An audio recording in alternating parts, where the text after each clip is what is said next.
यमराज बताते हैं कि अच्छे लोग दुखी क्यों रहते हैं। तो आइए इस कहानी में मैं आपको समझाता हूँ कि अच्छे लोग दुखी क्यों रहते हैं। देखिए ये वीडियो। अच्छे लोग दुखी क्यों होते हैं, इस बात का कोई संदेह नहीं है। मैं आपको इस कहानी में बताने वाला हूँ कि अच्छे लोग दुखी क्यों होते हैं। उसका दो कारण हैं। पहले हम बात करते हैं कि भगवान अच्छे लोगों को दुख क्यों देते हैं। चलिए तो हम इस कहानी के माध्यम से आपको समझाते हैं। किसी नगर में एक विधवा औरत रहती थी। उसकी छोटी छोटी 3 बच्चियाँ थीं। वो औरत का पति पहले ही चल बचा था, तो वो विधवा जाए तो जाए कहाँ, क्योंकि उनको तो उनके बच्चों का पालन पोषण करना है, तो उसको काम तो करना ही पड़ता है। मगर विधवा औरत है, जाए तो जाए कहाँ काम करने। विधवा होने के नाते समाज की उल्टी सीधी बातों का भी ध्यान रखना पड़ता है, तो काम काज करने भी नहीं जा सकती। और उसको ऊपर से अपनी बच्चियों की बहुत चिंता रहती थी कि अब इनको बड़ा कैसे करेंगे, इनका लालन पालन कैसे होएगा। वो अपने पति के गम में और बीमार रहने लगी।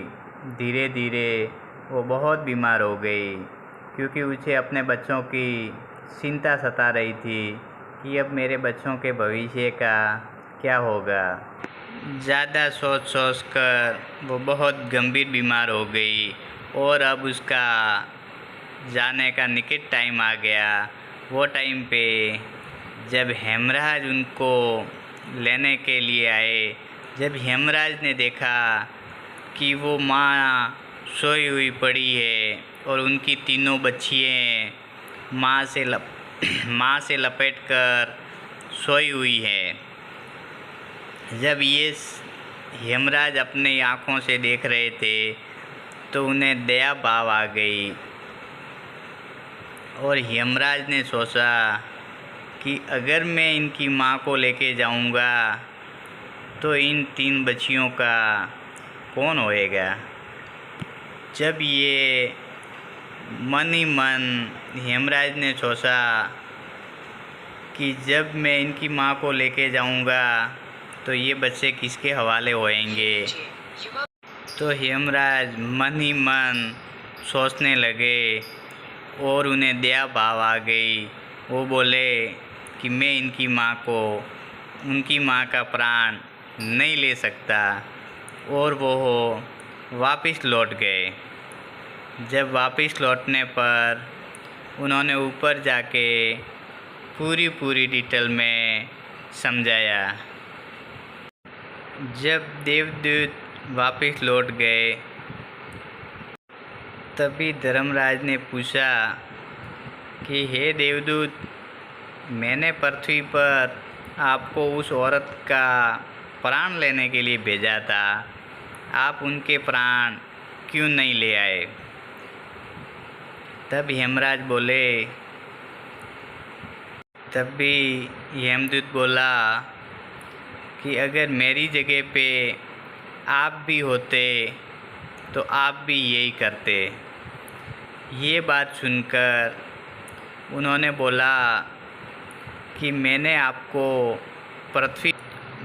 तो तुम्हें उस विधवा स्त्री के प्राण लेने हेतु भेजा था, फिर तुम खाली हाथ कैसे आए। जो मैंने आपको भेजा था वो काम आपने पूरा ढंग से क्यों नहीं किया। तभी बोलता है, हे स्वामी, जब मैंने वहाँ जाके जो नज़ारा देखा, बच्चियाँ उनके ऊपर बिलख रही थी, रो रही थी, तो मुझे दया भाव आ गया और मैंने उनके प्राण नहीं लिए और मैं बिना प्राण लिए ही वापिस आ गया। ये सब बात सुनकर फिर देवदूत बोला कि मैं आपसे बोलता हूँ कि उनको थोड़ी और आयु दे दीजिए ताकि उन बच्चियों का भविष्य सुधर जाए। तभी बोलते हैं कि भगवान के कर्मों में भगवान के जो नसीब और कर्म और मृत्यु लिखी हुई है उसको कोई नहीं टाल सकता है। इसका कोई विधि विधान भी नहीं टाल सकता है। जो भगवान करता है वो अच्छे के लिए ही करता है। फिर आप और हम कौन होते हैं उनको ज़्यादा आयु देने वाले।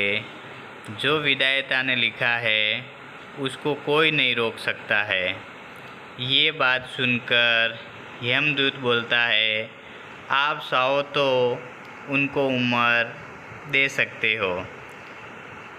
अगर ये नज़ारा आप ही देख लोगे तो आप भी मेरी जगह पे यही बात कहोगे। उनकी बात सुनकर यमराज यमदूत को बोलते हैं और कहते हैं कि हम किसी को भी जल्दी नहीं मार सकते हैं और न उसको ज़्यादा ज़िंदा रख सकते हैं। जो उनकी आयु है उतनी आयु ही वो जीवित रह सकते हैं। न तो हम उसकी आयु बढ़ा सकते हैं और न हम उसको आयु से पहले ला सकते हैं। आप कौन होते हो विधाता का लेख टालने वाले। जब आप उनका प्राण लेके नहीं आए हो तो मैं आपको दंड देना चाहता हूँ। ये दंड आपको भुगतना पड़ेगा। जो आपने काम नहीं किया है उसका दंड तो आपको भुगतना ही पड़ेगा। आपने उस महिला के प्राण नहीं लाकर नियमों का उल्लंघन किया है, इसके लिए आपको सज़ा तो होनी है। तब उसको पृथ्वी पर भेजते हैं कि आपको मनुष्य से बहुत प्रेम है तो आप जाओ पृथ्वी पर। तो भगवान का एक ही रूल से खाली हाथ भेजता है और खाली हाथ लाता है। न तो शरीर पे कपड़ा देता है न मृत्यु के टाइम पे कपड़ा लेता है। वैसी अवस्था में भगवान ने उनको ज़मीन पर भेज दिया। वही टाइम पे ये सड़क के किनारे सोए हुए थे। तभी वहाँ से एक मौसी निकला। वो मौसी अपने बच्चों के लिए कपड़े लेने जा रहा था और उनकी नज़र उस आदमी पे पड़ी जिसको कोई कपड़े पहने हुए नहीं थे। जब वो अपने बच्चों के कपड़े लेने जा रहा था मगर जब उसने देखा कि ये आदमी बिना वस्त्र के सोया हुआ है तो क्यों न उसको वस्त्र खरीद के दे दूँ। तो उसने जो अपने पैसे थे उससे कपड़े खरीद कर उसको दे दिए। जब कपड़े पहनाए तो वो बोले कि भाई आपने कपड़ा तो दे दिया मगर अभी मैं जाऊं तो जाऊं किसके उधर। मेरा तो ये पृथ्वी पर कोई है भी नहीं। तब उसने बोला कि चलो भाई आपका रहने का मेरे घर पे ही कर लेते हैं। तो वो बोले ठीक है चलो मैं आपके घर पे आ जाता हूँ। जब मौसी उस लड़के को लेकर अपने घर पे पहुँचते हैं, जब उनकी औरत उस लड़के को देखती है कि ये जो पैसे से कपड़े खरीदने गए थे वो कपड़े अपने लड़कों के लिए तो नहीं लाए मगर ऊपर से एक और लड़के को लेकर घर आ गए। जब उनकी औरत वो मौसी पे चिल्लाने लगी। तब वो यमदूत मन ही मन देखा और ज़ोर ज़ोर से हंसने लगा। जब वो मौसी ने पूछा कि आप हंस क्यों रहे हो, तभी उन्होंने जवाब दिया कि समय आने पर मैं आपको बताऊंगा कि मैं क्यों हंस रहा हूँ। फिर उसने मौसी का काम चालू किया और कुछ ही दिनों में उसने मौसी का काम पूरा सीख लिया। अब वो मौसी का बिजनेस बहुत तेज़ी से चलने लगा।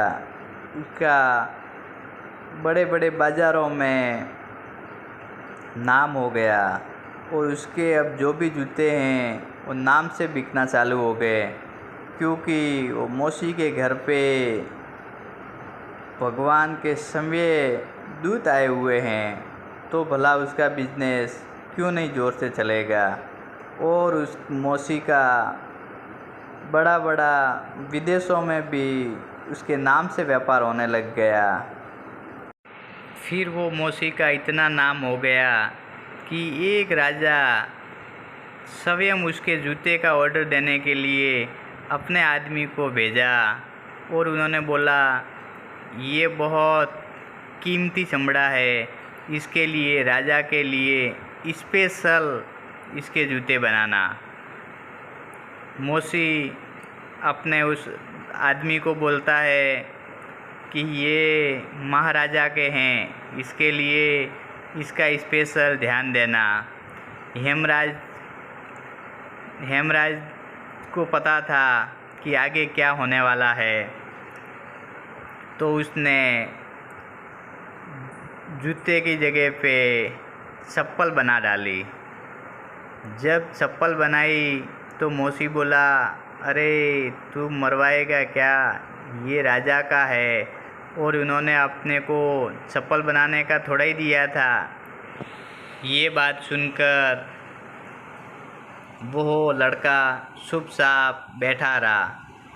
दूसरे दिन वो राजा का आदमी आया और उसने कहा, जो मैंने राजा के लिए जूते बनाने के लिए दिए थे, उसके जूते न बनाकर उसकी चप्पल बनाई जाए, क्योंकि अभी वो राजा इस संसार में नहीं रहे, तो भला जूते कौन पहनेगा। इसके लिए अब उनको चप्पल की ज़रूरत है। और यही बात हेमदूत मन में सोच रहा था कि इन मौसी को पता नहीं है कि आगे क्या होने वाला है। फिर मौसी बोला, आपको कैसे पता चला कि राजा अभी नहीं रहे, तो इनको जूते की जगह पे चप्पल की ज़रूरत पड़ेगी। तब उनके दुकान पे 3 लेडीज़ जूते बनाने के लिए आए। तब हेमदूत मनोमन सोच रहा था कि मैं इनकी माँ को लेने आया था और आज देखो इनकी किस्मत कि अब ये कोई बड़े घराने में शादी करके जाने वाली है। ये बात उसने बताई मौसी को कि आप इनसे पूछ लेना कि इनकी माँ पहले मर गई थी और ये जो है वो उनकी सगी माँ नहीं है। तब उसने पूछा तो वो बोले, हाँ मेरी कोई बेटी नहीं थी, इसके लिए मैंने इनको पाल पोस के बड़ा किया है और आज अब इनकी शादी है और बड़े घराने में ये बहू बन के जाने वाली है। तब हेमदूत बोला कि मैंने सोचा था कि इन बच्चियों का क्या होएगा, मगर जो भगवान करता है वो अच्छे के लिए ही करता है।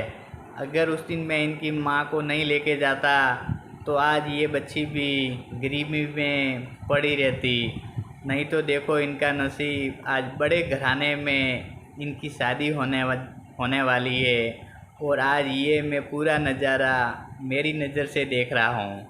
और अभी जूते जो बनाए हैं वो उन्हीं की शादी के लिए तैयार किए हैं। भगवान करता है वो हमेशा अच्छे के लिए ही करता है। इसलिए बोला जाता है कि जो भी भगवान करता है वो अच्छे के लिए ही करता है। अगर उस दिन ये हेमराज इनके प्राण नहीं लेके जाता तो ये कन्याएं आज बड़े घर में उनका शादी नहीं होता। इसके लिए जो भी भगवान करता है वह हमेशा अच्छे के लिए ही करता है।